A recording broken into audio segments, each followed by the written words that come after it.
Avec nous, Jean-Martin Hossan, qui est député de Nicolet-Yamaska pour le Parti québécois et porte-parole de l'opposition officielle en matière d'institutions financières. Monsieur Hossan, bonjour. Bonjour, M. Dutrisac. Alors, deux affaires à propos de la Caisse de dépôt hier.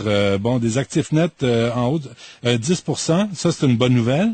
Ben, c'est mieux que l'année d'avant, en tout cas, ça c'est sûr, mais on pourra en reparler. Oui, quand on se compare à pire, c'est toujours mieux. C'est ça. Mais en même temps, là, d'abord, les bonnies de 20 millions de dollars. Là, expliquez-moi, là, parce que l'économie, moi, je suis pas un expert. La Caisse de dépôt se situe, en fin de peloton, c'est dernière classe, mais on s'attribue des bonnies pareils. Oui, le classement de la Caisse, en fait, c'est ce qu'on appelle des quartiles. On divise tous les gestionnaires en 4 groupes. Donc, le premier quartile, c'est les meilleurs, et le dernier, évidemment, c'est les moins bons. Et la Caisse, cette année, malgré son 10 se classe dans les pires quand on le compare aux autres grands fonds de pension canadiens. Effectivement. OK. Et ça, qui classe ces gens-là? Ben, il y a une firme comme RBC Dexia, par exemple, qui fait un indice, qui demande les rendements de toutes les grandes caisses et qui les classe ensuite. Il y a des firmes d'actuaires qui font ça aussi pour d'autres secteurs financiers. Donc, la Caisse, cette année, comme l'an passé d'ailleurs, se classe dans le dernier quartile. Donc, on a des gestionnaires médiocres à la Caisse de dépôt et placement. Ben, c'est là qu'il faut faire une distinction, à mon avis. Je pense que la plupart des gestionnaires de portefeuille à la Caisse sont des professionnels de haute qualité. Le problème, c'est à la direction, à mon avis. Parce que, par exemple, si on regarde cette année, il y a 10 des 17 portefeuilles de la Caisse, et portefeuilles spécialisés de la Caisse, qui ont battu leur portefeuille de référence. Donc, les gestionnaires eux-mêmes ont fait leur boulot. Mm-hmm. Mais à la direction, quand vient le temps de faire ce qu'on appelle l'allocation d'actifs, de donner de l'argent à un gestionnaire, de l'argent à l'autre, c'est là qu'il faut faire les bons choix, parce que la Caisse, l'an dernier, une des bonnes raisons de son mauvais rendement, ou de son rendement plus faible qu'ailleurs, c'est qu'ils ont raté le rebond des marchés boursiers. Donc, le gestionnaire d'actions à la Caisse, il a eu une bonne année dans son domaine à lui, mais la Caisse lui a pas donné assez d'argent comparé à ce que les autres ont fait dans le marché. Donc, évidemment, c'est la direction qui a pris la mauvaise décision. Donc, le gestionnaire d'actions, lui, a bien fait son travail, mais la direction, donc M. Sebia, qui n'a aucune expérience là-dedans, il a fait une grave erreur, se retirant des marchés boursiers quand tout allait bien. Et est-ce qu'il y a quelqu'un qui va justifier ces bonnies de 20 millions de dollars? Ben, on peut s'attendre au pire, je pense, parce que vous avez vu récemment les principaux joueurs dans le fiasco de 2008, là, qui sont partis avec quelques millions de dollars à la sortie. M. Bachand a justifié en disant que c'est ce qui se faisait dans le marché puis que ça s'était fait dans le passé. Moi, je pense que c'est ridicule. Il y a ce qu'on appelle l'évolution dans la vie. À un moment donné, c'est pas parce qu'on le faisait avant ou que les autres le font qu'il faut le faire aussi. Mais on va voir, en fait, dans sa conférence de presse, M. Sebia n'a pas parlé des bonnies tellement hier. Donc, on va attendre de voir, mais si on se fie à ce qui s'est passé avant, on peut craindre qu'il y ait effectivement des bonus à la direction de la Caisse alors qu'ils ont moins bien fait qu'ailleurs.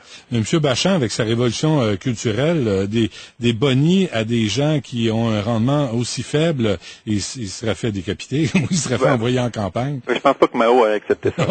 pas tellement non plus. Là, il y a aussi, expliquez-moi là, la dette, et je vous pose la question parce que franchement, il y a personne à la Caisse de dépôt qui répond aux demandes d'entrevue. Alors, la dette, la Caisse a une dette. Oui, la Caisse emprunte pour diverses raisons, dont des investissements, des fois, ce qu'on appelle du levier.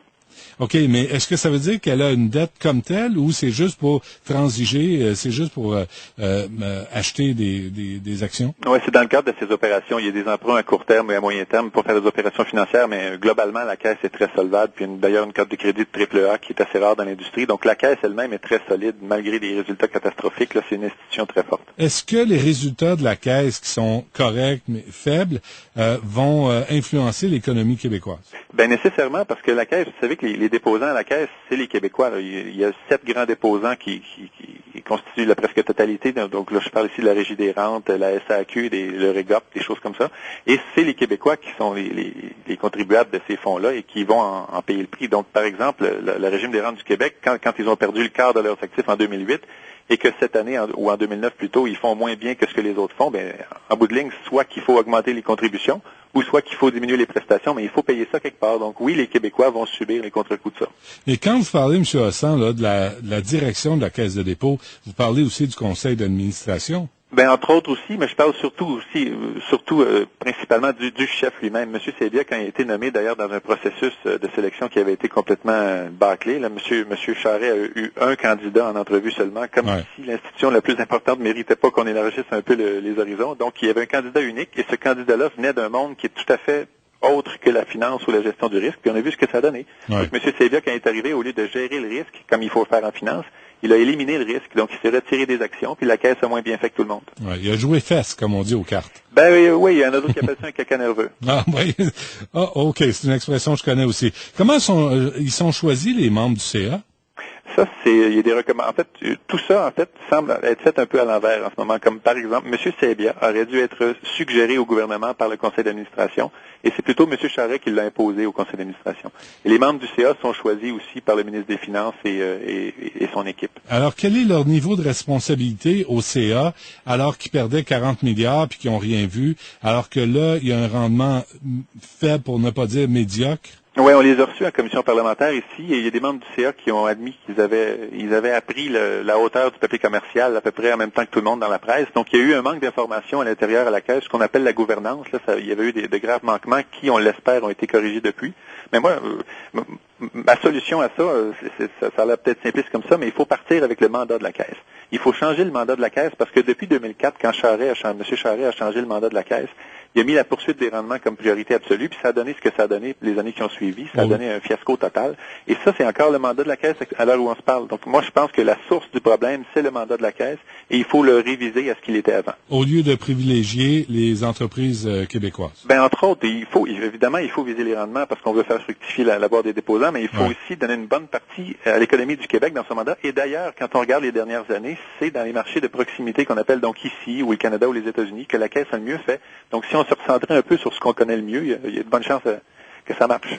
Mais en tout cas, ils vont fêter avec 20 millions de bonnies. Ils vont se payer un petit lunch à notre santé. Bon. De toute évidence. Jean-Martin Roussan, merci de nous avoir parlé. C'est moi qui vous remercie. Merci du Parti québécois.